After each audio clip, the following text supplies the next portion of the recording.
Day to day, I'm so jaded by all the things that drag me down. But your love never faded, unconditional throughout. Once, there was a grandmother who bought a little green and yellow budgie for her granddaughter, and they named her Willow.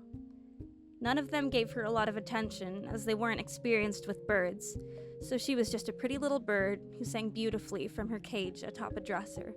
My then boyfriend was a member of this family, and after the grandmother heard I was good with birds, the bird was offered to me.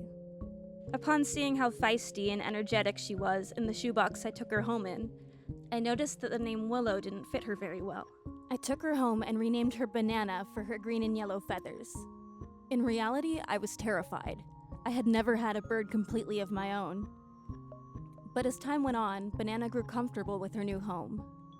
Things with my then boyfriend, however, continued to go south. When we eventually confronted each other, we both came to the conclusion that we'd go our separate ways, and he decided to move back in with his grandmother. We also came to the agreement that Banana had gotten quite attached to me. That was my first ever boyfriend, and my first ever breakup, so I was distraught. I cried for most of the day for 3 days straight. But when I looked up, Banana was still there, looking at me with unconditional love. And she loved me probably more than he ever could have. Banana followed me everywhere, through multiple relationships, apartments, and life events. We grew to love each other more and more, as I planned to be her forever home. I realized I was the only constant in her life. She and I continued to take on the world together, in sickness and in health. After one particularly painful human experience, I fell to my lowest point ever, emotionally.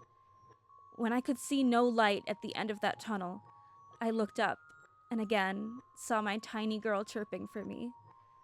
I realized now that she was the only true constant in my life, and we had a special deep connection that not everyone finds, and I loved her unconditionally. No matter what happened, I would stay just to see her little face every day, waiting for her favorite human. When she's gone someday, and it hurts to even think about that, I will always remember her as my little green everything. So go on, spread your tiny